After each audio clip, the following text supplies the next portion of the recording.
പലർക്കും തോന്നും തൈറോയ്ഡൊക്കെ പ്രായമായാലല്ലേ വരുള്ളൂ, ചെറിയ മക്കൾക്കൊക്കെ വരുമോയെന്ന്. അതെ, സ്കൂളിൽ പഠിക്കുന്ന കുട്ടികൾക്ക് പോലും തൈറോയ്ഡ് വരാം. ഇതെന്തുകൊണ്ടാണ് വരുന്നത് എന്നത് ഞാൻ സിമ്പിളായിട്ട് പറഞ്ഞുതരാം.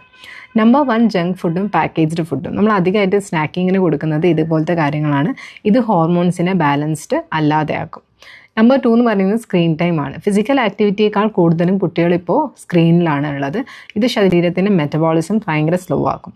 നമ്പർ 3 എന്ന് പറയുന്നത് സ്ട്രെസ് ആൻഡ് പ്രഷർ. നമ്മൾ കുട്ടികളിൽ നമ്മൾ സ്റ്റഡീസ് റിലേറ്റഡും കമ്പാരിസനായിട്ടും ഭയങ്കര പേടിപ്പിച്ചൊക്കെ പഠിപ്പിക്കുന്ന ഒരു മാതാപിതാക്കളാണ് നമ്മളെങ്കിൽ ഇത് നമ്മുടെ കുട്ടികളിലെ സ്ട്രെസ് ഹോർമോൺസ് കൂടാനുള്ള ചാൻസസ് വളരെ അധികമാണ്.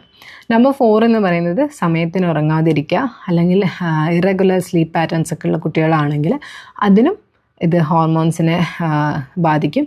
അതുകൊണ്ട് തൈറോയ്ഡ് പ്രശ്നങ്ങൾ വരാം.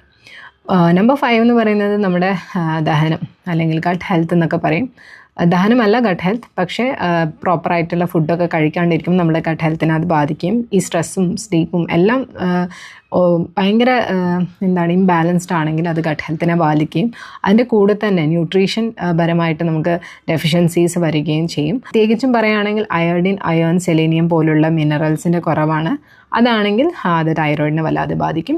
നമ്പർ 6 എന്ന് പറയുന്നത് നമ്മുടെ ഫാമിലി ഹിസ്റ്ററി എന്തെങ്കിലും ഉണ്ടെങ്കിൽ അതും കൂടുതലാകും. പക്ഷേ ഈ ലൈഫ് സ്റ്റൈലാണ് നമ്മൾ അതിനെ ട്രിഗർ ചെയ്യിപ്പിക്കാനുള്ളത്. അപ്പോൾ മെഡിസിൻ ആവശ്യമാണെങ്കിൽ കഴിക്കുക തന്നെ വേണം, പക്ഷേ ലൈഫ് ലോങ് അതിനെ ഡിപ്പെൻഡ് ചെയ്തിരിക്കാൻ ഉള്ളതല്ല. സോ ലൈഫ് സ്റ്റൈൽ കറക്ഷൻ ഉണ്ടായിക്കഴിഞ്ഞാൽ ഇത് നമുക്ക് പെട്ടെന്ന് തന്നെ കൺട്രോൾ ചെയ്യാൻ പറ്റും എന്നുള്ള ഒരു മെസ്സേജ് കൂടി. Thank you.